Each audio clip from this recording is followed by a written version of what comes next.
Today I'm going to tell you about 4 big issues in the world of information security. And sadly, one of them takes lives.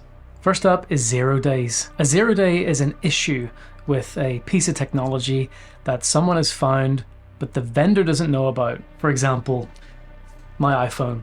Let's say you and I sit down together and we figure out this amazing new hack on the iPhone and Apple doesn't know about it yet. Now, we don't know if Apple knows, so we're kind of working in the dark. Someone else could have found this exploit a month ago and Apple could be working on the patch for it, and that's the gamble you take. But 0 days are amazing if you can get your hands on one, if you can develop one, and if you can exploit one, because it gives you access like no other. 0 days have always been a problem and will always be a problem. Before we talk about ransomware, I just need to tell you about today's sponsor, Flare. Intel professionals like me need to have the right tools for the job in order to help reduce risk. And that's exactly what Flare does, because it enables you to see your attack surface and deny attackers the intelligence advantage. And Flare can do this because it's monitoring the internet, not just the deep and dark web, but the clear web also. If somebody in your company posts API keys into a GitHub repository, you get an alert in Flare. If an employee's leaked credentials are put on sale on the dark web, you get an alert in Flare. It's really fast. I have alerts set up to go to email and Slack, but it works with all the best collaboration tools and it's super easy to integrate into an existing security stack. No lie, in under 30 minutes I was up and running. Flare monitors things like ransomware, data leak sites, Telegram channels where bad actors sell data to other bad actors, dark web cybercrime forums, and so much more. Flare also translates languages so that you can read a post in a Russian cybercrime forum. And its AI functionality gives you the context around what you're seeing, so you don't have to read the logs per se. It'll use AI to analyze what is being said in these posts, and you just read the paragraph of text. It's really cool. There's a link to Flare below that helps support the channel. Thank you, Flare, for sponsoring this video.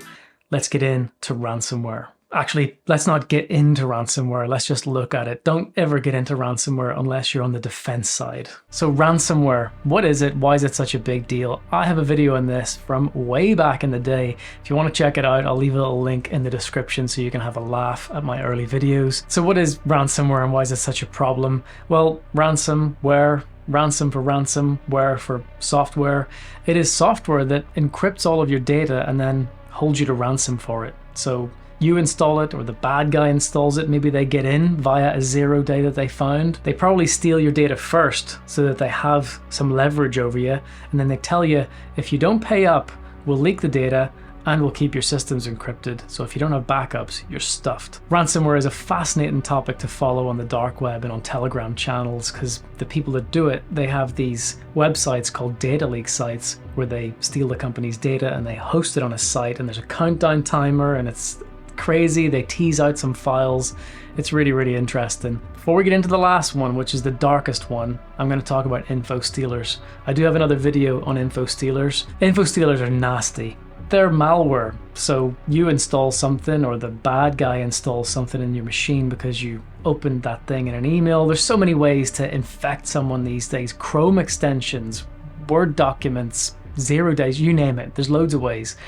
But the bottom line is, some software gets installed on your device that is bad. And Infostealers are after information. They want logons, cookies, session tokens, banking information, any other sensitive data that you may have. They want that so that they can either sell it or use it. If I'm the threat actor and I've installed an Infostealer in 10 machines, I might then take all the data from those machines and try and then reuse it in another attack. Let's say we're going after Apple. We get Infostealers installed in the Apple environment, and we now have credentials and cookies and session tokens and things like that to allow us to try and log on to Apple's network. That would be a terrible idea. They've got lots of money, they will probably find you. But small and medium businesses, which are the vast majority of all businesses in the whole world, they do not have the money or the skills or the resources to take care of Infostealers. Some little bakery somewhere that has a computer in their office, just one computer to do admin, they're probably not going to have CrowdStrike installed on that. And the person sitting doing the accounts is also then logging on to CrowdStrike to check alerts. That ain't happening.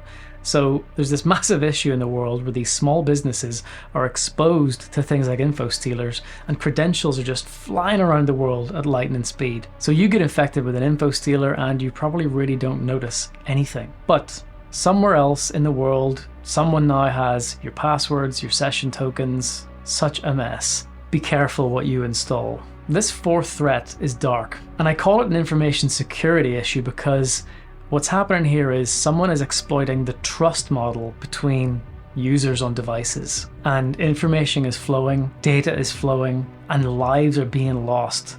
If this sounds familiar, it's called Sextortion, and there's a group, you can go and Google them. They're called the Yahoo Boys. They're pretty famous in the news at the moment. They're in Nigeria, I believe, but this is happening the world over, and dozens of young people, teenagers, are ending their lives because of what's going on with sextortion. It's very dark, and I hope we can all figure out how to get our hands around it, because it is much more important than ransomware right now. And here's what happens. You're on your phone, you get a legitimate looking friend request from someone on Instagram. Seems like a real person. The photographs all look real. They may be generated by Midjourney or some other AI. Who knows? They may just be stolen from other accounts and passed around. Either way, slowly, a little chat relationship very subtly builds up over time. Not like the usual stuff like, hey, want to make $1 million?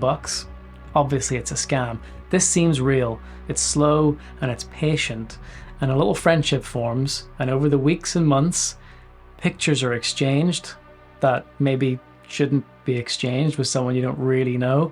Pictures with clothes off and things like that. But here's the problem. The person that initiated the conversation isn't the person on the profile. It's ultimately a scammer. And what they're going to do is they're going to say, you're going to pay me $500, or I'm going to leak all these pictures to all the people on your friends list. This blackmail, this extortion, sextortion, whatever it's really called, is leading these young people to take their lives. They can't take the pressure, and even when you do pay the person the $500, they just come back again and again and again. And the bottom line here is you cannot trust the internet. How do you know this is me? How do you know this isn't some AI video of me and I'm sat downstairs eating biscuits? You got no idea. So that's 4 big information security problems that we're facing today. The question I keep asking myself is, can we tackle them? And honestly, I'm really not sure. But one thing I do know is that we're trying. Be careful what you download, be careful what you install, be careful who you interact with. Oh, and keep your software up to date. Oh, and use antivirus software wherever you can.